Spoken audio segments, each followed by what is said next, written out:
আমরা free wifi বিভিন্ন important জায়গাগুলোতে ফ্রি ওয়াইফাই আমরা ইন্ট্রোডিউস করতে চাই। যে আপনারা বলতে পারেন যে ফ্রি ওয়াইফাই এত সহজ নাকি দেওয়া। এটার জিনিসটা এমন হবে, কেউ যদি কোথাও ফ্রি ওয়াইফাইটা ব্যবহার করতে চায়, সে লগ ইন করার পরে তাকে ছোট একটি অ্যাড দেখতে হবে। অ্যাডটি ভালো লাগুক বা না লাগুক, অ্যাডটি তাকে দেখতে হবে। এই জন্য অ্যাডটি দেখতে হবে যে অ্যাডের মাধ্যমে ওখানকার যে খরচটা, সেই খরচটা উঠে আসবে, এবং তারপরে সে হয়তো 1 ঘন্টা বা 1.5 ঘন্টা সে ফ্রি ওয়াইফাইটি ব্যবহার করতে পারবে। এর বাইরে আমরা ওয়ান টিচার ওয়ান ট্যাব, আমাদের প্রথমে প্রাইমারি স্কুল এবং তারপরে সেকেন্ডারি স্কুলের যত টিচার আছেন তাদেরকে আমরা পর্যায়ক্রমিকভাবে একটি ট্যাবের আন্ডারে নিয়ে আসতে চাইছি, যার মাধ্যমে তারা যেমন শিক্ষা দিতে পারবেন, একইভাবে তাদেরকে কোনো ট্রেনিং ইনস্ট্রাকশন দিতে হলে সেই ট্যাবের মাধ্যমে তাদেরকে আমরা সেন্ট্রালি সেই কাজটি আমরা করতে পারবো। আমরা প্রাথমিক এবং মাধ্যমিক শিক্ষা ব্যবস্থায় স্কুল ইউনিফর্ম ইন্ট্রোডিউস করতে চাচ্ছি। অবশ্যই এটা আমরা সরকারের পক্ষ থেকে এই ইউনিফর্মটি দিতে চাচ্ছি। এই ইউনিফর্মটি দেওয়ার একটা অন্যতম কারণ হচ্ছে, স্বাভাবিকভাবে সবাই যখন একই ইউনিফর্ম পরবে তখন বাচ্চাদের মধ্যে একটা ডিসিপ্লিন আসে, একটা ইউনিটি আসে। সেই মানসিকতাটা আমরা গড়ে তুলতে চাইছি। এরপরে আমি আপনাদেরকে দৃষ্টি আকর্ষণ করতে চাইছি যে স্বাস্থ্য সেবাতে আমি চেষ্টা করছি একটু দ্রুত যেতে, অনেকক্ষণ সময় আছে, অনেকের ধৈর্য যদি হচ্ছে। আমি এরপরে স্বাস্থ্যতে আসতে চাচ্ছি। সম্মানিত উপস্থিতিবৃন্দ, স্বাস্থ্যতে আমরা যেটা মনে করি, দেখুন বাংলাদেশ 20 কোটি মানুষ, আমরা হয়তো অনেক কিছু বলতে পারি, কিন্তু 20 কোটি মানুষকে স্বাস্থ্য সেবা দেওয়া কোয়াইট কস্টলি ম্যাটার। কিন্তু তার আগে যদি আমরা কাজ করি, যেটা এখন ইউরোপে তারা করছে, ইউরোপও তার ছোট ছোট দেশ, অল্প অল্প পপুলেশন, কিন্তু তারাও স্বাস্থ্যসেবা সম্পূর্ণ দিকে হিমশিম খাচ্ছে। সেখানে বাংলাদেশের মতন দেশকে হিমশিম খেতেই হবে। সেই জন্য আমরা যেটা জোর দিতে চাইছি সেটা হচ্ছে প্রিভেনশনের উপরে আমরা জোর দিতে চাচ্ছি। অর্থাৎ আমরা যদি একটা মানুষকে প্রথমেই অসুস্থ হওয়া থেকে বাঁচাতে পারি, তাহলে অবশ্যই সেই মানুষটি আর হসপিটালে যাচ্ছে না। হসপিটালে না গেলে হসপিটালের উপরে চাপটা কম পড়ছে। কাজেই এই কাজটি করার জন্য, প্রিভেনশনটাকে আমরা করার জন্য আমরা প্রায় 1 লক্ষের মতন স্বাস্থ্যকর্মী নিয়োগ দিতে চাচ্ছি সারা দেশে। যেই স্বাস্থ্যকর্মীদের অধিকাংশ হবেন নারী। এই স্বাস্থ্যকর্মীরা মানুষের বাসায় বাসায় যাবে, গ্রামে গ্রামে বাসায় বাসায় যাবে, শহরেও বাসায় বাসায় যাবে, গিয়ে তাদেরকে স্বাস্থ্যসেবাটা ঘরে দেবে এবং তাদেরকে অ্যাওয়্যার করবেন যে এটা কাজ না করলে ডায়াবেটিক হবে না, এটা কাজ না করলে হাই প্রেশার বা কার্ডিয়াক প্রবলেম হবে না, এটা কাজ না করলে কিডনি প্রবলেম হবে না। এই ধরনের জিনিসগুলোকে তারা অ্যাওয়্যার করবেন। আমরা চাচ্ছি যে প্রথমেই যদি, তাহলে সরকারের যে রিসোর্স আছে সেটার উপর চাপটা কম পড়বে। যেই রিসোর্স আছে সেটা দিয়ে যারা সত্যিকারভাবে অসুস্থ হবেন তাদেরকে কিছুটা হলেও বেটার ট্রিটমেন্ট দেওয়া যায়। আমরা প্রাইভেট পার্টনারশিপ একটি বিষয় চিন্তা করছি।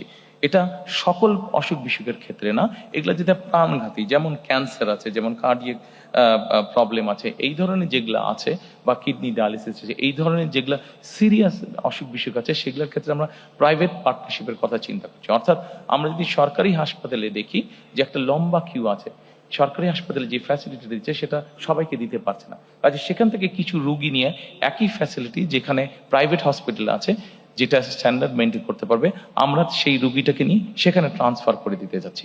সেটার কস্টটা সরকারের পক্ষ থেকে বিয়ার করা হবে।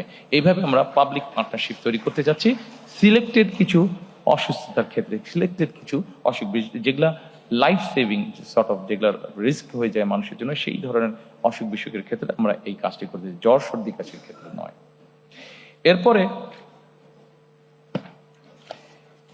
এরপরে আমি আপনাদেরকে অনুরোধ করব প্রতিরক্ষা পররাষ্ট্র নীতিতে। সম্মানিত উপস্থিতিবৃন্দ, অবশ্যই সশস্ত্র বাহিনীকে আমরা সকল বিতর্ক এবং রাজনীতিকরণের বাইরে রাখতে চাই।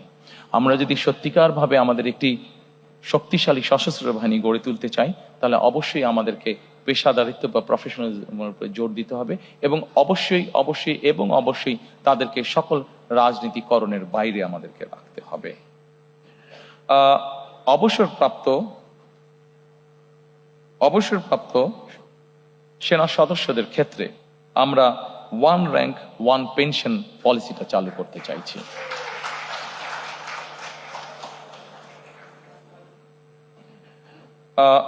সম্মানিত উপস্থিতিবৃন্দ,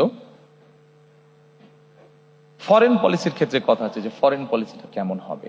আমি এক বাক্যে আপনাদেরকে বলছি, দেখুন, বাংলাদেশে 20 কোটি মানুষ, আমরা এর আগেই বলেছি বহু 4 কোটি বেকার আছে, স্বাস্থ্যর বিষয় আছে, কর্মসংস্থানের বিষয় আছে।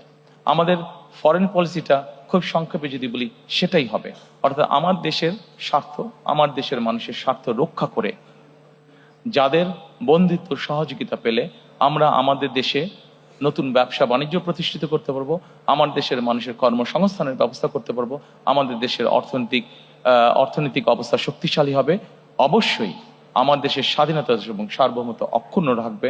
এইটার ভিত্তিতেই আমরা আমাদের পররাষ্ট্রনীতি পরিচালিত করব, অর্থাৎ আমার দেশের মানুষের সমস্যার সমাধান করে আমার দেশের স্বাধীনতা এবং সার্বভৌমত্ব অক্ষুণ্ণ রেখেই আমাদের সাথে যাদের যাদের বন্ধুত্ব করা সম্ভব, অবশ্যই আমরা তাদের সাথে বন্ধুত্ব করব।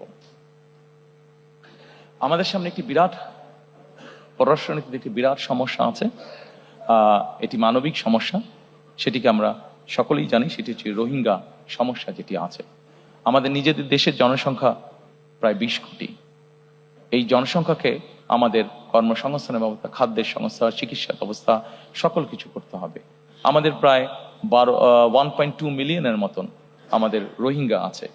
তারাও মানুষ, মানবিক দৃষ্টিকোণ থেকে অবশ্যই তাদের দেশে যে অবস্থা, আমরা এখানে বাংলাদেশ তাদেরকে আশ্রয় দিয়েছে, অবশ্যই আমরা তাদেরকে দেখব, কিন্তু অ্যাট দ্য সেম টাইম আমরা চাবো যে তাদের এলাকায়, তাদের ঘরে তাদের জন্য সেফ একটা সিচুয়েশন তৈরি হোক এবং ধীরে ধীরে তারা তাদের এলাকায় ফিরে যাক। অর্থাৎ আমরা রোহিঙ্গা প্রত্যাবর্তন, সেফ প্রত্যাবর্তন আমরা নিশ্চিত করতে চাই। সম্মানিত উপস্থিতি, আমাদের পদ্মা, তিস্তা সহ বিভিন্ন নদীর পানির বন্টনের আমাদের কিছু অসুবিধা আছে। আমরা চাই যাদের সাথে আমাদের এই অসুবিধা আছে তাদের সাথে বসে আলোচনা করে আমরা এই সমস্যার সমাধান করতে চাই, যাতে আমার দেশের মানুষ তার পানির ন্যায্য হিসা পেতে পারে। আমরা আমাদের পররাষ্ট্র মন্ত্রণালয়কে মোর অ্যাক্টিভ করার মাধ্যমে আমাদের যে প্রায় 1.5 কোটি প্রবাসী বিদেশে আছেন তারা যাতে আরো বেটার ভাবে ট্রিটেড হন, সেই বিষয়ে আমরা উদ্যোগ গ্রহণ করতে চাই। আমাদের যে বিভিন্ন দূতাবাসগুলো আছে সেগুলোকে মোর মডার্নাইজ এবং মোর অ্যাক্টিভ করার মাধ্যমে।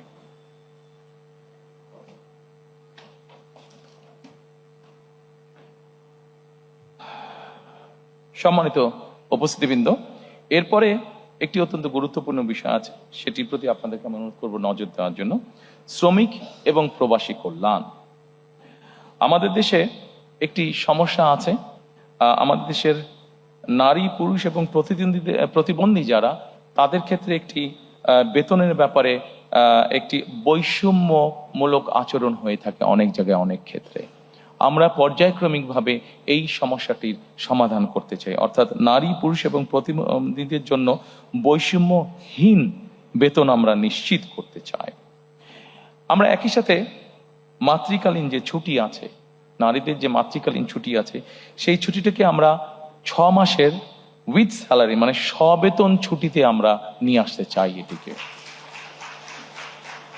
আমরা পর্যায়ক্রমিকভাবে শিশু শ্রম বন্ধ করার পরিবেশ আমরা নিশ্চিত করতে চাই। প্রিয় সহকর্মীবৃন্দ, আমাদের যে 1.5 কোটি প্রবাসী আছেন, এই প্রবাসীদের জন্য আমরা একটি প্রবাসী কার্ড ইন্ট্রোডিউস করতে চাই।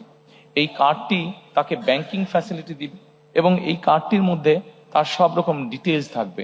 যখন উনি ফিরে আসবেন, এই কার্ডটির মাধ্যমে উনি কি কি কাজ করেছেন সেটার উপরে ভিত্তি করে যাতে তাকে আমরা একটা দেশে সুন্দর পরিবেশের নিশ্চয়তা দিতে পারি, এটিকে আমরা নাম দিয়েছি, যেটি আমরা প্রবর্তন করতে চাই, এটিকে আমরা নাম দিয়েছি প্রবাসী কার্ড।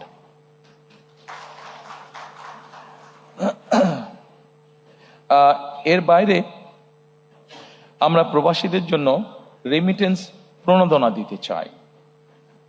বৈধ উপায়, রাষ্ট্রের যে উপায় আছে সেই উপায় যখন ওনারা টাকা পাঠাবেন সেটার উপরে আমরা তাদেরকে একটি প্রণোদনা দিতে চাই। একটি সার্টেন অ্যামাউন্টের বেশি হলে অবশ্যই তাদেরকে আমরা সেই প্রণোদনাটা দিতে চাই, যাতে করে তারা দেশে যখন ফিরে আসবেন সেই প্রণোদনার পয়সাটা দিয়েও যাতে তারা তাদের কোনো একটি কাজে ব্যবহার করতে পারেন। সম্মানিত উপস্থিতিবৃন্দ, এরপরে আমি আপনাদেরকে আমাদের এইটার বৈষম্যহীন আর্থসামাজিক উন্নয়নের টেকসই রাষ্ট্রীয় সক্ষমতার লাস্ট যেই আমাদের প্যারাটা আছে সেখানে আমি আপনাদের দৃষ্টি আকর্ষণ করছি। এখানে আছে আমাদের সবুজ বিপ্লব।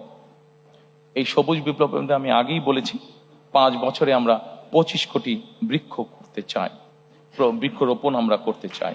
একই সাথে 5 বছর 25 কোটি বৃক্ষরোপণ করতে একই সাথে আমরা 2030 সালের মধ্যে শতকরা 20% বিদ্যুৎ আমরা নবায়নযোগ্য অর্থাৎ সোলার বলতে যেটা হয় সোলার পাওয়ার থেকে আমরা উৎপাদন করতে চাই। একটি গুরুত্বপূর্ণ কাজ আছে যেখান থেকে আমরা একটি বৈদেশিক মুদ্রা অর্জন করতে পারি। আমরা যেই সবুজ বিপ্লবের কথা বলেছি, 5 বছরে 25 কোটি গাছের যেই কথা আমরা বলেছি, এটির মাধ্যমে আমরা সবুজ অর্থনীতি অর্থাৎ কার্বন ট্রেডিং মার্কেট আমরা গঠন করতে চাই। এবং এই কার্বন ট্রেডিং মার্কেট গঠনের মাধ্যমে আমরা হিসেব করে দেখেছি যে আমরা মোটামুটি $1 বিলিয়ন আমরা সেখান থেকে ইনকাম করতে পারবো, যেটি এখন খুবই সামান্য আছে, এবার 2.5 মিলিয়নের মতন আছে, সেটিকে আমরা 1 বিলিয়নে নিয়ে যেতে পারবো।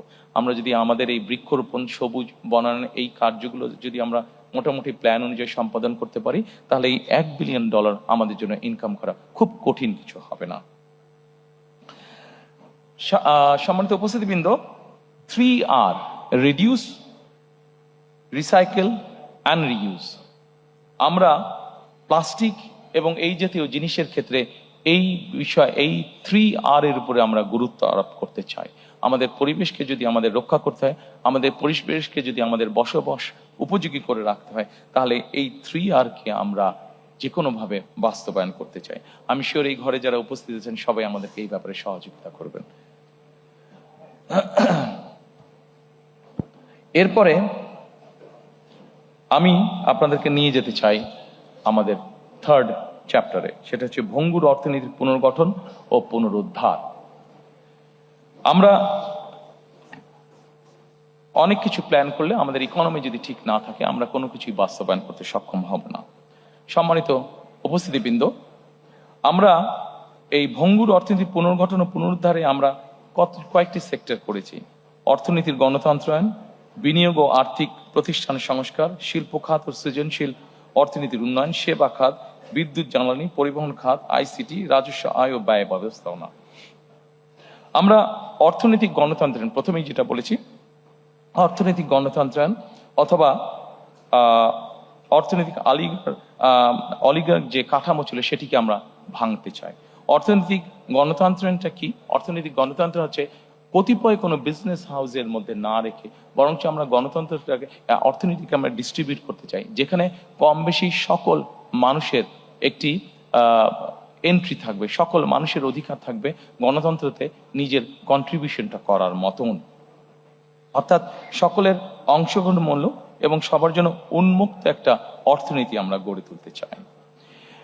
সম্মানিত উপস্থিতিবৃন্দ, একজন রাজনৈতিক কর্মী হিসাবে আমার যেটি অবজারভেশন, যে কোনো দেশের অর্থনৈতিক বুনিয়াদ তখনই শক্তিশালী হয়, অর্থনৈতিক স্থিতিশীলতা তখনই হয় যখন সেই দেশের মধ্যবিত্ত শ্রেণীটি অনেক বড় আকার ধারণ করে। আমাদের পরিকল্পনা হচ্ছে অর্থনীতির ক্ষেত্রে আমরা বাংলাদেশের মধ্যবিত্ত শ্রেণী বলতে যেটি কয়েক বছর আগেও প্রায় ধ্বংসপ্রাপ্ত ছিল, সেই মধ্যবিত্ত শ্রেণীটিকে আমরা অর্থনৈতিকভাবে ধীরে ধীরে ধীরে ধীরে শক্তিশালী করে গড়তে তুলতে চাই।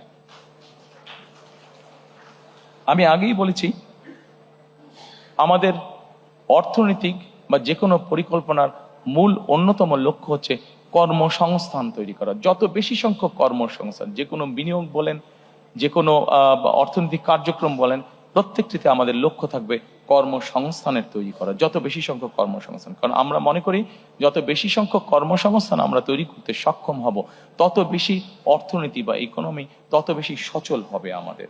এবং সেই জন্যই আমরা বলেছি যে আমরা 2034 সালের মধ্যে আমরা বাংলাদেশের অর্থনীতিকে $1 ট্রিলিয়ন অর্থনীতিতে নিয়ে যেতে চাই। সম্মানিত উপস্থিতিবৃন্দ, এরপরে আমি আপনাদের দৃষ্টি আকর্ষণ করতে চাই, অনেকগুলো বিষয় আছে এখানে, অনেক লম্বা বিষয়, আমি সংক্ষেপ থাকার চেষ্টা করব। বিনিয়োগ এবং প্রাতিষ্ঠানিক সংস্কার। বিনিয়োগ এবং প্রাতিষ্ঠানিক সংস্কারে এফডিআই ক্যাপ্টেন আমরা নিয়োগ করতে চাই, অর্থাৎ ফরেন ইনভেস্টমেন্ট যারা আসবে, এই ফরেন ইনভেস্টমেন্ট যারা আসবে তাদেরকে বিভিন্ন সময় বিভিন্ন বিড়ম্বনা ভোগ করতে হয়। আমরা যেটা করতে চাই সেটা হচ্ছে আমরা একজন ক্যাপ্টেনকে নিয়োগ করতে চাই, যার দায়িত্ব হবে যে বিদেশি বিনিয়োগটা আসবে তার যাবতীয় যত কাগজপত্র, যত কিছু ফর্মালিটিস আছে, সেই ক্যাপ্টেন তার হয়ে সকল কাজগুলো সম্পন্ন করবে। তারা সকল কাজগুলো সম্পন্ন করবে যাতে সেই বিদেশি বিনিয়োগকারী হতাশ হয়ে ফিরে যেতে না হয় তাদেরকে। আমরা একটি পলিসি গ্রহণ করতে চাই অর্থনীতির ক্ষেত্রে। সম্মানিত উপস্থিতি, আপনাদের সকলেরই ধারণা আছে বিনিয়োগ বা অর্থনীতি এমন একটি বিষয়, আমরা যদি এটি ব্যাপারে যে কোনো পলিসি নিয়ে এবং হুট করে যদি 7 দিন পর পলিসি চেঞ্জ করতে চাই, তাহলে অর্থনীতি কোনোভাবেই শুভ ফল দেখতে পাবে না। এবং সেই জন্যই আমরা সিদ্ধান্ত গ্রহণ করেছি যে অর্থনীতির ক্ষেত্রে আমরা কোনো আকস্মিক কোনো পলিসি পরিবর্তন করতে চাই না। আমরা চিন্তা ভাবনা করে পলিসি গ্রহণ করব এবং আমরা চিন্তা ভাবনা করে যেই পলিসি গ্রহণ করব সেটিতে আমরা স্টিক করতে চাই। হুট করে আমরা কোনো পলিসির পরিবর্তন করতে চাই না, যা আমরা অতীতে দেখেছি, যাতে করে আমাদের বিনিয়োগ, আমাদের ব্যবসায়ীরা ক্ষতিগ্রস্ত না হন। আমরা লাইসেন্সিং প্রক্রিয়াকে সহজকরণ করে ফেলতে চাই। লাইসেন্সিং প্রক্রিয়া সহজকরণ করলে আমাদের ব্যবসায়ীরা উৎসাহিত হবেন, বিদেশি বিনিয়োগকারীরা উৎসাহিত হবেন। অনেক সময় আমরা দেখেছি লাইসেন্সিং প্রক্রিয়া বর্তমানে অনেক কঠিন, জটিল থাকার কারণে অনেক বিনিয়োগকারী, সেটি দেশি হোক বিদেশি হোক, তারা হতাশায় অনেক ক্ষেত্রেই ফিরে যান। সেটিকে আমরা ইজি করে আনতে চাই। সম্মানিত উপস্থিতিবৃন্দ, এই মুহূর্তে যদি আমরা চিন্তা করি আমাদের সবচেয়ে বড় রেমিটেন্সের উপায় কোনটা, আমাদের সবচেয়ে বড় রেমিটেন্সের উপায় হচ্ছে গার্মেন্টস। কিন্তু একটি জাতি বা একটি দেশ যুগের পর যুগ একটি সেক্টরের উপরে কোনোভাবেই ডিপেন্ডেন্ট থাকতে পারে না। এবং সেই জন্যই আমরা মনে করি যে আমাদেরকে আরো সেক্টর বের করতে হবে এবং যেই সেক্টরগুলো রফতানিমূলক সেক্টর হিসেবে বিবেচিত হবে। আমরা ফার্মাসিউটিক্যালের কথা চিন্তা করতে পারি, আমরা লেদার শিল্পের কথা আমরা চিন্তা করতে পারি, আমরা আইটির কথা আমরা চিন্তা করতে পারি, আমরা টয় ইন্ডাস্ট্রির কথা চিন্তা করতে পারি, আমরা ইলেকট্রনিক ইন্ডাস্ট্রির কথা চিন্তা করতে পারি। এরকম অনেকগুলো রফতানিমুখী শিল্প আমরা চিন্তা করতে পারি। এবং এই রফতানিমুখী শিল্প আমরা কতগুলো শিল্পকে আমরা প্রায়োরিটাইজ করে নেব যে আগামী 5 বছর বা 10 বছর এই সেক্টরগুলোকে আমরা প্রায়োরিটাইজ করে নিব। এবং যেই সেক্টরগুলোকে আমরা প্রায়োরিটাইজ করব সেগুলোকে আমরা প্রণোদনা দিতে চাই, ইনসেন্টিভ দিতে চাই। এটা এমনও হতে পারে তাদেরকে আমরা বন্ডের ফ্যাসিলিটি দিব, বন্ডের ভ্যারাস ফ্যাসিলিটি দিব, বা যেই সকল প্রণোদনা দিলে সেই সেক্টরগুলো আস্তে আস্তে গ্রো করবে, সেই জিনিসগুলো আমরা তাদেরকে করে দিতে চাই। সম্মানিত উপস্থিতিবৃন্দ, অর্থনীতিকে তার নিজের গতিতে চলতে দিতে হবে। সবকিছু যেরকম চলার একটি ধর্ম আছে, অর্থনীতিকেও নিজের গতিতে চলতে দিতে হবে। আমরা বিগত দিনে দেখেছি যে ব্যাংকিং খাতে রাজনৈতিক হস্তক্ষেপ হয়েছে। আমরা দৃঢ়ভাবে বিশ্বাস করি যে ব্যাংকিং খাতকে যে কোনোভাবে হোক রাজনৈতিক হস্তক্ষেপের মুক্ত করে দিতে হবে এবং এটাকে প্রফেশনালি আমাদেরকে চালাতে হবে। কারণ আমরা যদি ব্যাংকিং খাতকে রাজনৈতিকভাবে হস্তক্ষেপ করি তাহলে এটির অশুভ প্রভাব অর্থনীতির উপরে পড়বে, যেটি আমাদের কারো জন্য কাঙ্ক্ষিত নয়।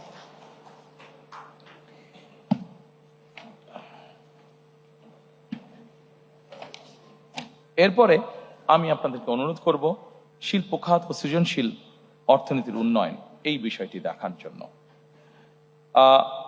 এর মধ্যেই আমি আপনাদের কাছে বলেছি যে আমরা নতুন নতুন শিল্প গঠনের আমরা চেষ্টা করব। এর মধ্যে একটি বিষয় আছে, বিশেষ করে ক্ষুদ্র ও কুটির মাঝারি শিল্প যেটা আছে, এগুলোকে আমরা টার্গেটেড সাপোর্ট আমরা দিতে চাই। এগুলোকে আমরা টার্গেটেড সাপোর্ট দিতে চাই। যে এসএমই আছে, ক্ষুদ্র এবং কুটির শিল্প যেগুলো আছে, আমরা এর আগে দেখেছি, বিগত সময় আমরা দেখেছি অনেক বিনিয়োগ হয়েছে কিন্তু কর্মসংস্থানের ব্যবস্থা হয়নি। আমরা 100 মিলিয়ন দিয়ে একটা ফ্যাক্টরি যদি করি, কিন্তু ওটাতে যত না মানুষ কর্মসংস্থানের ব্যবস্থা হবে, আমরা যদি 10 মিলিয়ন দিয়ে বা 1 মিলিয়ন দিয়ে কোনো ফ্যাক্টরি করি, আমরা দেখেছি যে সেখানে অধিক কর্মসংস্থানের ব্যবস্থা হয়ে থাকে। সেজন্যই আমরা আভ্যন্তরীণ শিল্প ভিত্তিকে শক্তিশালী করা এবং শিল্প খাতের বহুমুখীকরণের লক্ষ্যে আমাদের সরকার বিভিন্ন ধরনের প্রণোদনা প্রদানের পরিকল্পনা আমরা গ্রহণ করেছি।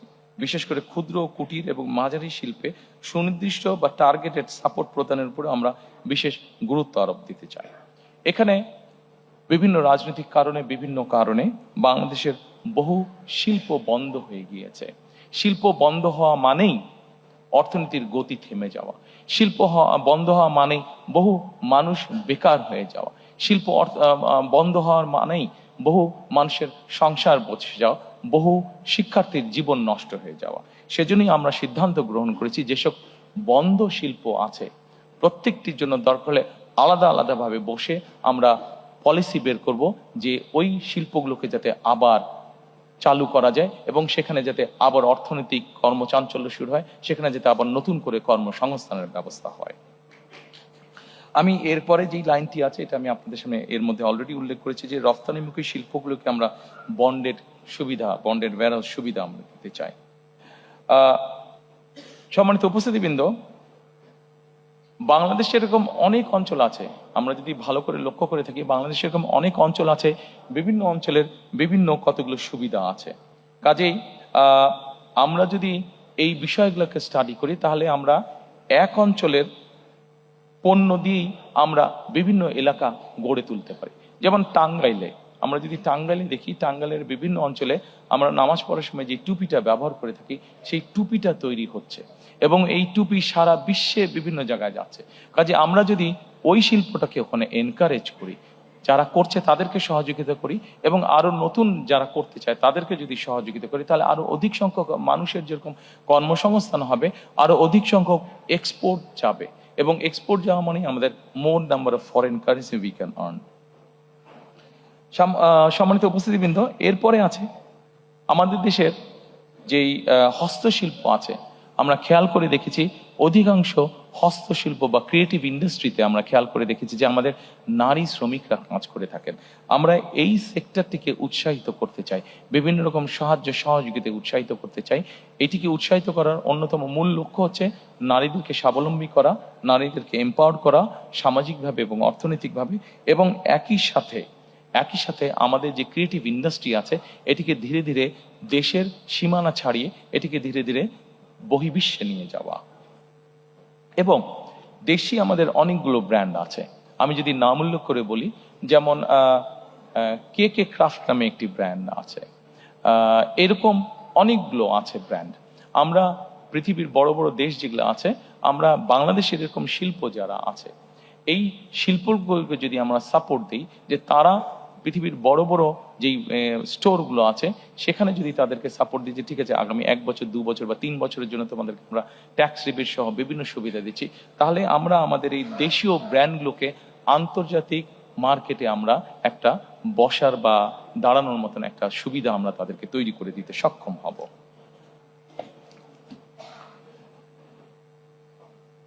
সম্মানিত উপস্থিতিবৃন্দ, এরপরে আপনাদেরকে আমি অনুরোধ করব সেবা খাতের প্রতি দৃষ্টি দেওয়ার জন্য। সেবা খাতের জন্য দৃষ্টি দেওয়া। সেবা খাতটাকে এখানে আমরা অনেক কর্মসংস্থান তৈরি করার পরিকল্পনা গ্রহণ করেছি। ব্যাংকিং আছে, আইটি আছে, পর্যটন আছে। এইগুলোকে যদি আমরা ঠিকভাবে সামনের দিকে গড়ে তুলতে সক্ষম হই তাহলে ব্যাংকিং খাতে আমরা প্রচুর, ব্যাংকিংটা সার্ভিস সেক্টর, এখানে আমরা দিতে পারবো। আইটিতে আমরা প্রচুর পরিমাণে জব তৈরি করতে পারবো। পর্যটনে আমরা প্রচুর পরিমাণে, বাংলাদেশের বিভিন্ন জায়গায় বিভিন্ন ছোট অনেকগুলো আছে, এটাকে সার্ভিস ইন্ডাস্ট্রিগুলোকে আমরা যদি ঠিকভাবে তৈরি করতে পারি এখানে আমরা অনেক কর্মসংস্থানের সুযোগ তৈরি করতে পারবো। একই সাথে আমরা সেবা খাতকে যদি প্রযুক্তি নির্ভর এবং রফতানিমুখী করার মাধ্যমে আমরা কর্মসংস্থানের ব্যবস্থা আমরা করতে পারবো। ঠিক একইভাবে আমরা আন্তর্জাতিক সার্টিফিকেশন এবং ব্র্যান্ডিং যেগুলো আছে, যেমন ধরেন ফেসবুক আছে, ইউটিউব আছে, বিভিন্ন আইটি কোম্পানি আছে, এদেরকে যদি আমরা বাংলাদেশে নিয়ে আসতে পারি তাহলে আমাদের ইয়াং জেনারেশন যারা এই কাজগুলোর সাথে জড়িত তাদের জন্য তখন কাজ করতেও সুবিধা হবে, তাদের ইনকাম যেরকম বাড়বে, আরো অধিক সংখ্যক মানুষের কাজ করার অপরচুনিটি তখন তৈরি হবে। এরপরে আমি আপনাদেরকে অনুরোধ করব বিদ্যুৎ, জ্বালানি ও পরিবহন খাতটিকে দেখার জন্য। সম্মানিত উপস্থিতিবৃন্দ, বিদ্যুৎ খাতে এখানে অনেক কিছু বলা আছে, বিদ্যুৎ খাতে অনেক পয়েন্ট আছে, আমি এতগুলো পয়েন্ট আলোচনা করব না। আমরা যদি সকলে প্রথমে এক বাক্যে একটা কথা চিন্তা করি, বিদ্যুৎ খাতটি আমরা কিরকম চাই, আপনাদের যে কাউকে যদি আমি প্রশ্ন করি, আপনারা এক বাক্যে একটি উত্তর দিবেন যে আমরা নিরবিচ্ছিন্ন বিদ্যুৎ চাই, তাই তো নাকি? সবার কিন্তু এটা থাকবে, নিরবিচ্ছিন্ন বিদ্যুৎ চাই আমরা। কাজে আপনাদের মতন আমিও একজন মানুষ যে যার লক্ষ্য এবং উদ্দেশ্য থাকবে বাংলাদেশে নিরবিচ্ছিন্ন বিদ্যুতের পরিস্থিতি তৈরি করা। এবং নিরবিচ্ছিন্ন বিদ্যুৎ পরিস্থিতি তৈরি করার জন্য কি কি আমরা চিন্তা ভাবনা করেছি, সম্মানিত উপস্থিতিবৃন্দ, আপনাদের কাছে সেগুলো আছে। আপনাদের বিরক্তি উদ্যোগ করার জন্য আমি আর সেটা লম্বা করছি না। তবে আমরা যেরকম বলেছি, অলরেডি আমি আপনাদের সামনে বলেছি যে 2030-এর মধ্যে আমরা 20% নবায়নযোগ্য বিদ্যুৎ যেরকম আমরা তৈরি করতে চাই, একই সাথে আমরা আমাদের ঢাকা শহরে প্রতিদিন 7,000 টন ময়লা বা আবর্জনা তৈরি হচ্ছে। এইভাবে যদি আমরা চিন্তা করি, বাংলাদেশের সবগুলো বড় শহরই এরকম হচ্ছে। কাজেই আবর্জনাকে, পরিবেশকে রক্ষার জন্য আবর্জনা থেকে কিভাবে বিদ্যুৎ তৈরি করা যায় আমরা সেই ব্যাপারেও চিন্তা ভাবনা করছি। এবং এতটুকু আপনাদেরকে আমি বলতে পারি, ইনশাল্লাহ 12 তারিখের নির্বাচনে আমরা সরকার গঠনে সক্ষম হলে ইনশাল্লাহ খুবই দ্রুত আমরা আবর্জনা থেকে ইনশাল্লাহ বিদ্যুৎ উৎপাদন করব এই দেশের মানুষের জন্য।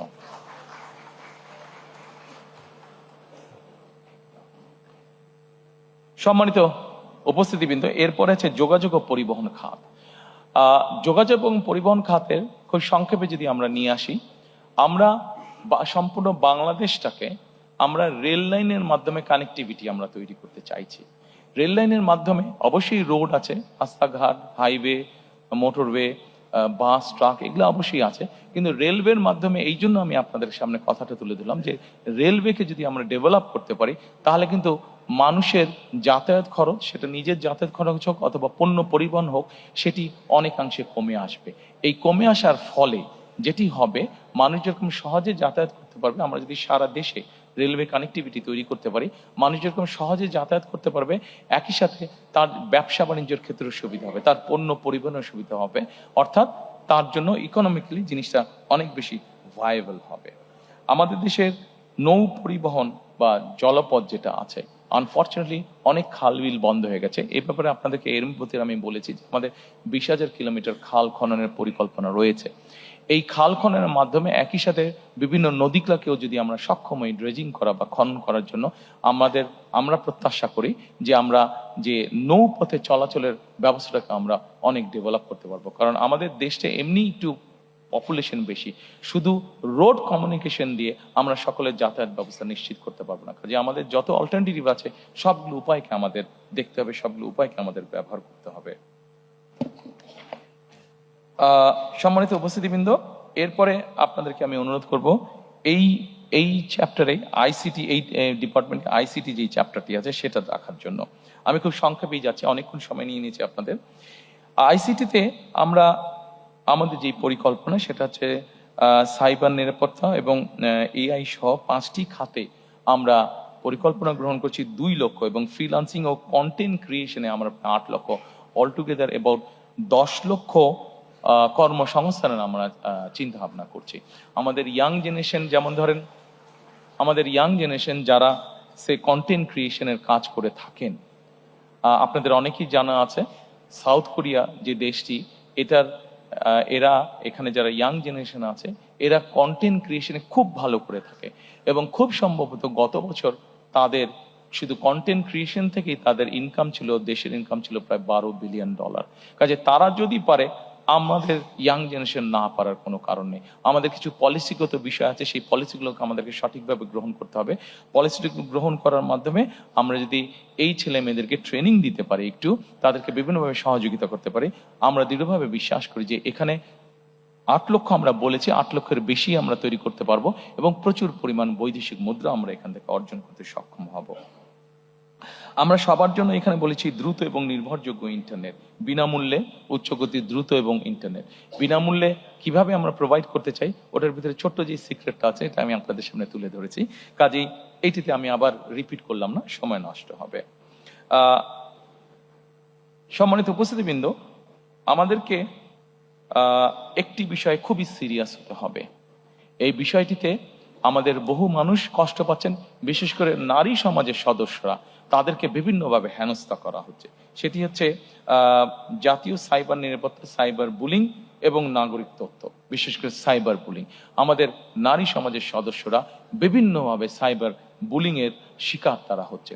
কাজেই এ ব্যাপারে আমাদেরকে কঠোর কঠোর এবং কঠোর পদক্ষেপ গ্রহণ করতে হবে, আইনগুলোকে আমাদের ঠিক করতে হবে, এবং শুধু আইন ঠিক না, আইন যাতে সঠিকভাবে কাজ করে সেই পদক্ষেপ আমরা গ্রহণ করব, যাতে বুলিং এর শিকার কেউ না হয়। যারা বুলিং করবে তাদেরকে অবশ্যই দেশের আইন অনুযায়ী শাস্তি পেতে হবে, এটি আমাদেরকে যে কোনো মূল্যে নিশ্চিত করব আমরা।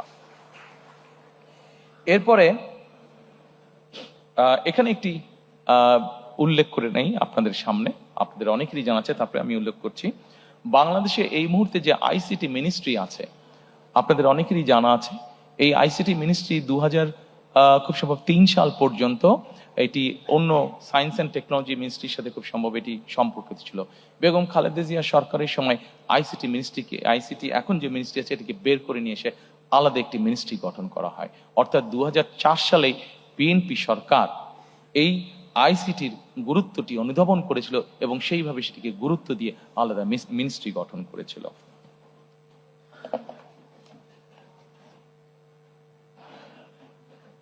সম্মানিত উপস্থিতিবৃন্দ, এরপরে রাজস্ব আয় ও ব্যবস্থাপনা আছে। রাজস্ব আয় এবং ব্যবস্থাপনার মধ্যে অনেকগুলো সেক্টর আছে, আমি আলোচনায় যাব না, ডিটেইল আলোচনায় যাব না, আমি শুধু একটা কথাই বলবো। সম্মানিত উপস্থিতিবৃন্দ, একটি দেশ পরিচালনার জন্য অবশ্যই অর্থের প্রয়োজন হয়, রিসোর্সের প্রয়োজন হয়। আমাদের দল আমরা মনে করি আমরা যদি আমাদের সরকার মানুষের কর্মসংস্থান যত বেশি তৈরি করতে পারবে, বিনিয়োগের অবস্থা যত বেশি তৈরি করতে পারবে, যত বেশি মানুষকে বিনিয়োগ করাতে পারবে, অটোমেটিক নর্মালি সরকারের রাজস্ব বৃদ্ধি পাবে। আমি সেই জন্যই বরাবর আপনাদের সামনে বলেছি, আমাদের মূল লক্ষ্যই হচ্ছে যত বেশি সংখ্যক কর্মসংস্থান তৈরি করা, যত বেশি সংখ্যক দেশি এবং বিদেশি বিনিয়োগকারী যারা আছেন তাদেরকে উৎসাহিত করা, প্রতিষ্ঠান তৈরি করা, বিনিয়োগ করা, বিনিয়োগের মধ্যে শিল্প এবং শিল্প প্রতিষ্ঠান তৈরি করা, যাতে করে বেশি সংখ্যক মানুষ কর্মসংস্থানের সুযোগ পায়। কারণ বিনিয়োগ করলে নিজে থেকেই রাজস্ব আয় বাড়বে। নাগরিকের আয় বাড়লে আমরা বিশ্বাস করি প্রত্যেকটি নাগরিকের আয় যত বাড়বে রাষ্ট্রের আয়ও তত বাড়বে। সেই জন্য আমরা ওইভাবে ট্যাক্স ইম্পোজ না করে আমরা চাই নাগরিকের আয় বাড়ুক। নাগরিকের আয় বাড়ানোর জন্য যা যা করা প্রয়োজন আমরা সেটি করতে চাই। নাগরিকের আয় বাড়া মানেই সরকারের বা রাষ্ট্রের আয় বাড়া। আমরা জিনিসটাকে এইভাবেই চিন্তা করতে চাই।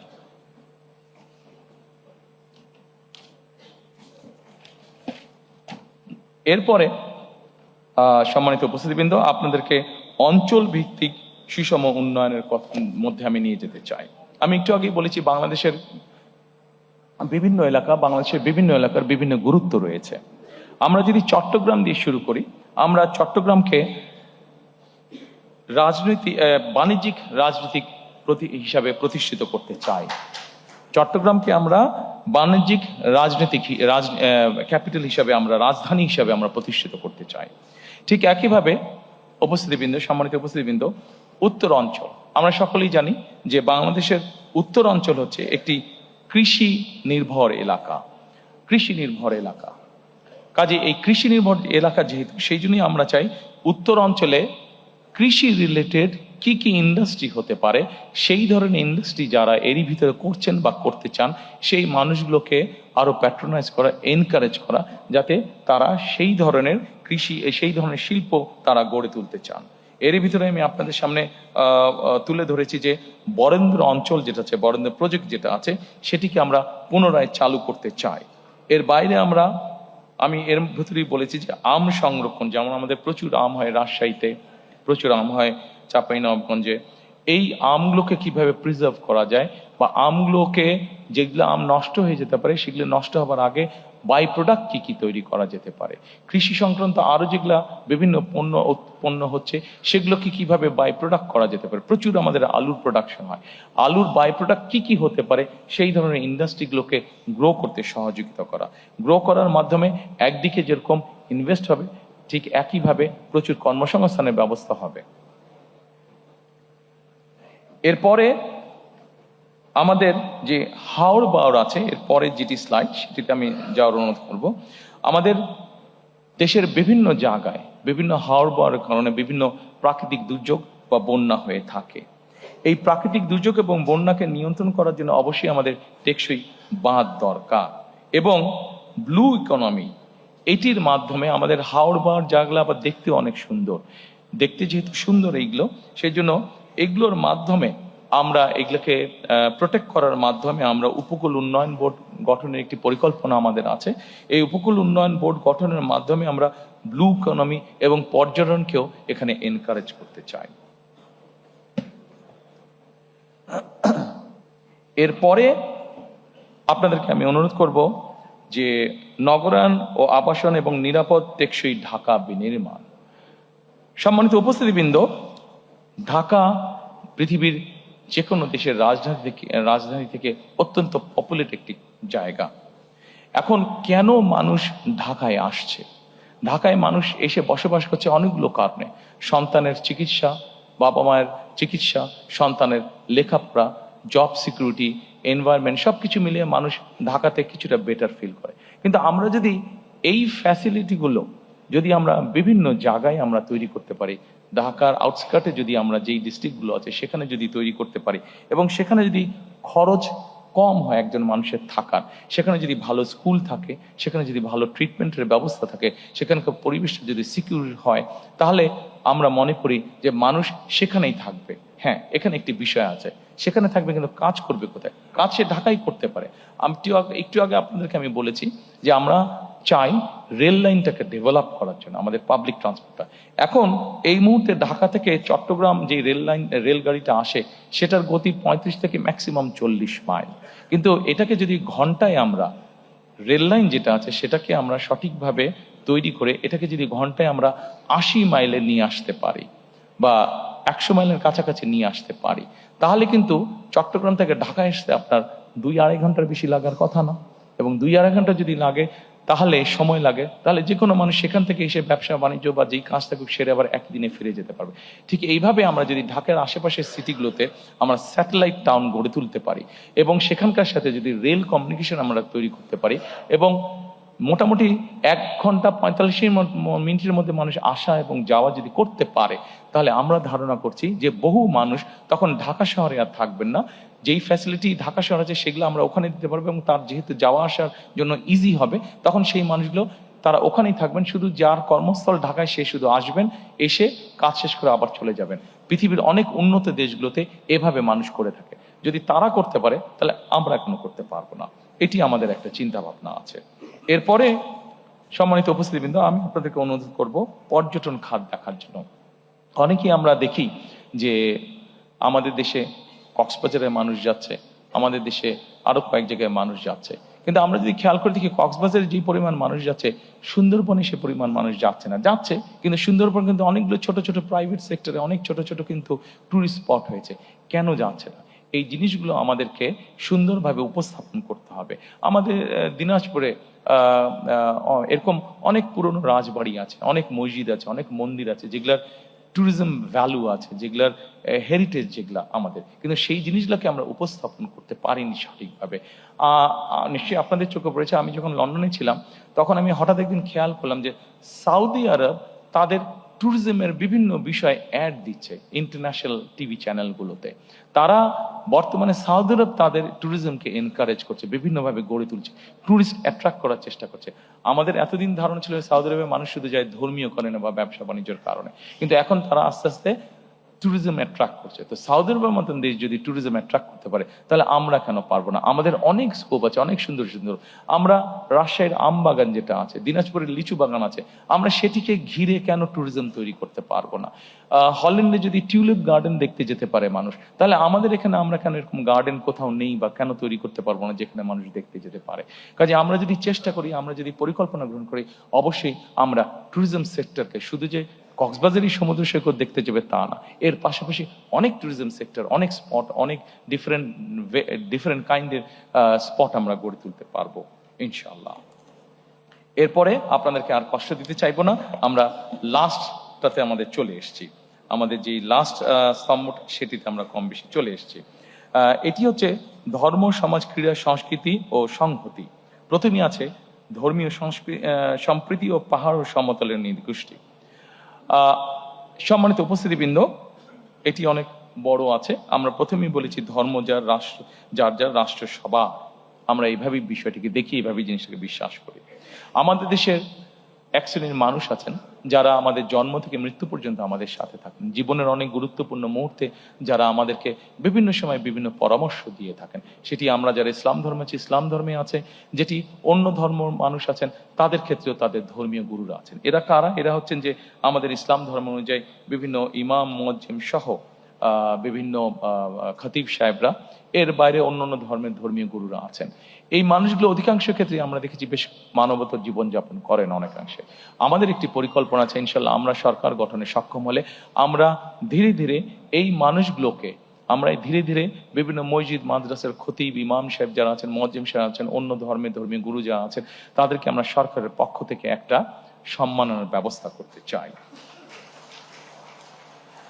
সম্মানিত উপস্থিতবৃন্দ, যেহেতু বাংলাদেশ মুসলিম প্রধান দেশ, এই দেশের বহু মানুষ প্রতি বছর হজ করতে চান, কিন্তু আমরা প্রত্যেকবার দেখেছি এই হজের যাওয়া আসার খরচ অত্যন্ত বেশি।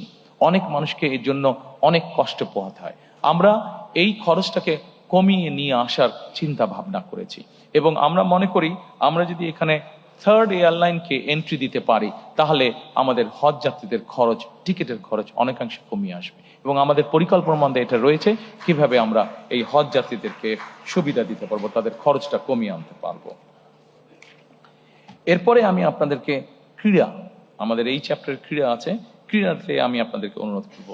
সম্মানিত উপস্থিতিবৃন্দ, এটি এমন একটা সাবজেক্ট যেই সাবজেক্টটাতে কম বেশি প্রত্যেকটি মানুষের, সে যখন ইয়াং থাকে, শিশু অবস্থায়, সে যখন তরুণ অবস্থায় থাকে, যুব অবস্থা থাকে, প্রত্যেকটি মানুষেরই কম বেশি আগ্রহ থাকে। আমরা শুধু আমাদের দেশে বিভিন্ন প্রফেশনাল তৈরি করতে চাই। আমাদের দেশে একটি সমাজ ব্যবস্থার মধ্যে হয় ডাক্তার হতে হবে, নাহলে ইঞ্জিনিয়ার হতে হবে, নাহলে আর্কিটেক্ট হতে হবে, অর্থাৎ নাহলে ব্যারিস্টার হতে হবে, এই ধরনের পেশাকে প্রাধান্য দেওয়া হয়ে থাকে। কিন্তু পৃথিবীর অনেক দেশ আছে যেখানে প্রফেশনাল খেলোয়াড় তৈরি হচ্ছে, সেই খেলোয়াড় প্রফেশনালি তৈরি হচ্ছে। আমাদের দেশে এরকম বহুত প্রতিভা আছে যাদেরকে আমরা প্রফেশনালি খেলোয়াড় তৈরি করতে পারি এবং আমাদের পরিকল্পনা রয়েছে আমরা ধীরে ধীরে আমাদের সন্তানদের ভিতর থেকে এরকম প্রফেশনাল খেলোয়াড় আমরা তৈরি করে আনতে চাই। এটি আমাদের অন্যতম পরিকল্পনা অনেকগুলোর মধ্যে। সম্মানিত উপস্থিতিবৃন্দ, এরপরে গণমাধ্যম, শিল্প, সংস্কৃতি আছে। আমি আগেই বলেছি আমরা গণমাধ্যমের স্বাধীনতায় বিশ্বাস করি, কারণ আমরা মনে করি, বিএনপি মনে করে গণমাধ্যম যদি স্বাধীন না থাকে আমাদের জবাবদিহিতা তৈরি করতে কষ্ট হবে। কাজে গণমাধ্যম যদি থাকে আমরা সহজেই দেশে একটি জবাবদিহি সরকার তৈরি করতে সক্ষম হব, জবাবদিহি একটি পরিস্থিতি তৈরি করতে সক্ষম হব। একই সাথে শিল্প এবং সংস্কৃতি, আপনাদের যদি মনে থেকে থাকে এই শিল্প সংস্কৃতি বিভিন্ন সেক্টরে মানুষকে এনকারেজ করার জন্য, সম্মানী গুণী মানুষদেরকে স্বীকৃতি দেওয়ার জন্য শহীদ রাষ্ট্রপতি জিয়াউর রহমানের সময় 21 পদক এবং স্বাধীনতা পদক, এই দুটি পদক চালু করা হয়েছিল। সম্মানিত উপস্থিতিবৃন্দ, এই পদক দুটি বর্তমানেও চালু আছে। আমাদের পরিকল্পনার মধ্যে একটি পরিকল্পনা আছে সমাজের বিভিন্ন মানুষ যাদেরকে অনেকে কেউ চেনে না, কিন্তু তারা বিভিন্নভাবে সমাজে বিভিন্ন রকম কন্ট্রিবিউশন করে থাকেন। আমরা চাই এই মানুষগুলোকে ধীরে ধীরে ধীরে রিকগনাইজ করার জন্য, তাদেরকে উৎসাহিত করার জন্য, যাতে করে তাদের ভালো কাজগুলো উদাহরণ হিসাবে অন্য মানুষকেও উৎসাহিত করে ভালো কিছু করার জন্য, সমাজের জন্য ভালো কিছু করার জন্য। এবং এই মানুষগুলোকে কিভাবে সিলেক্ট করা যায়, এই মানুষগুলোকে কিভাবে এনকারেজ করা যায়, সেই ব্যাপারে আমাদের একটি পরিকল্পনা রয়েছে। আপনারা নিশ্চয়ই জানেন, খেলার প্রসঙ্গে আরেকটু ফিরে আসবো আমি, নতুন কুড়ি নামে একটি অনুষ্ঠান চালু করেছিলেন শহীদ রাষ্ট্রপতি জিয়াউর রহমান। ইনিশিয়ালি নতুন কুড়ি ছিল শুধু মাত্র কালচারাল সাইডে, আমরা এটিকে আরেকটু এনহান্স এখন করতে চাই। আমরা নতুন কুড়িটি যদিও এর মধ্যে ইন্টারিম সরকার চালু করেছে, বাট এটিকে আমরা সরকার গঠনে ইনশাল্লাহ সক্ষম হলে এটিকে আমরা কন্টিনিউ করব এবং এটির সাথে আমরা কেরাত প্রতিযোগিতাকে অ্যাড করতে চাই এবং নতুন করে স্পোর্টস আমরা অ্যাড করতে চাই, যাতে করে আমাদের দেশের স্পোর্টসে যারা প্রতিভাবান তাদেরকে আমরা বের করে নিয়ে আসতে সক্ষম হই। সম্মানিত উপস্থিতিবৃন্দ, আপনাদেরকে একটি সুখবর দিতে চাই। আমি ইনশাল্লাহ আগামী 10 মিনিটের মধ্যে আপনাদেরকে এখান থেকে ছুটি দিয়ে দিতে পারবো। আমি আমার অনুষ্ঠানের শেষ পর্যায়ে চলে এসেছি, শুধু আপনাদের কাছ থেকে আর 10 মিনিট আমি চেয়েছি। Dear diplomatic friends, there's a good news. I'll be finishing soon. আমাদের একটি বিষয় আমরা জোর দিতে চাই, সেটি হচ্ছে নৈতিক শক্তি পুনরুদ্ধার। আমাদের দেশে এখন প্রচুর পরিমাণ বিভিন্ন ধরনের মিডিয়া আছে। আমরা যেটি করতে চাই, সম্মানিত উপস্থিতিবৃন্দ, আমরা ছোট ছোট ডকুমেন্টারি তৈরি করতে চাই সমাজের সর্বস্তরের মানুষের জন্য। সেটি শিশু হতে পারে, সেটি একজন নারী হতে পারে, একজন মেয়ে হতে পারে, একজন গৃহিণী হতে পারে, একজন চাকরিজীবী হতে পারে, একজন ব্যবসায়ী হতে পারেন। যে কোনো শ্রেণী পেশার মানুষের জন্য আমরা ডকুমেন্টারি তৈরি করতে চাই। এখন এই ডকুমেন্টারিগুলো কি হবে? এই ডকুমেন্টারিগুলো আমরা তৈরি করতে চাই সামাজিক এবং ধর্মীয় মূল্যবোধকে সামনে রেখে।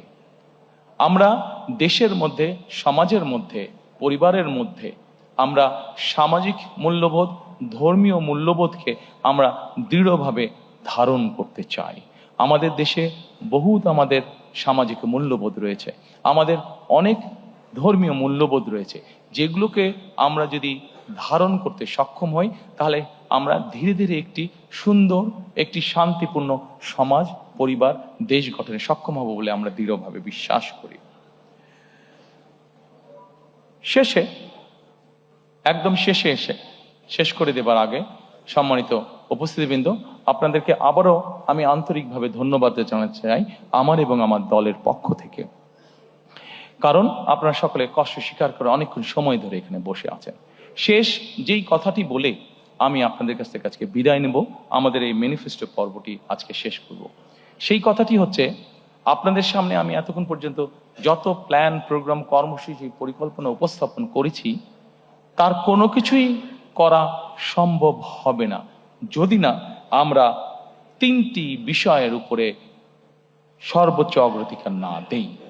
সম্মানিত উপস্থিতিবৃন্দ, আমি ব্যক্তিগতভাবে একজন মানুষ হিসেবে, একজন রাজনৈতিক কর্মী হিসেবে আমি মনে করি দুর্নীতি, আইনের শাসন এবং জবাবদিহিতা, আমরা যদি এই তিনটির ব্যাপারে, যারাই সরকার গঠন করবেন, আমরা যদি এই তিনটির ব্যাপারে কঠোর পদক্ষেপ গ্রহণ না করি তাহলে আমরা আমাদের কোনো পরিকল্পনাকেই সফল করে গড়ে তুলতে পারবো না। এবং আজকে এখানে দাঁড়িয়ে আমার দলের পক্ষ হয়ে আমি আপনাদেরকে এতটুকু বলতে চাই যে আমার দল, বাংলাদেশ জাতীয়তাবাদী দল, আগামী 12 তারিখে নির্বাচনে জয়ী হয়ে ইনশাল্লাহ সরকার গঠনে সক্ষম হলে আমাদের সর্বাধিকার, সর্বোচ্চ অগ্রাধিকার থাকবে এই তিনটি বিষয়ের উপর গুরুত্ব আরোপ করা: দুর্নীতি, আইনের শাসন এবং জবাবদিহিতা। যে কোনো মূল্যে আমরা এটিকে সর্বোচ্চ অধিকার দিব। সম্মানিত উপস্থিতিবৃন্দ, আজকে আপনাদের কাছ থেকে আবারও আপনাদেরকে আন্তরিকভাবে ধন্যবাদ জানিয়ে এই অনুষ্ঠানে অংশগ্রহণ করার জন্য আপনাদের সকলকে আন্তরিক শুভেচ্ছা জানিয়ে আজকে আমাদের এই ম্যানিফেস্টো অনুষ্ঠান আমি আনুষ্ঠানিকভাবে আমার পক্ষ থেকে আমার পক্ষ থেকে শেষ করছি। আমি আপনাদের সকলের কাছে বিদায় নিচ্ছি। Thank you so much.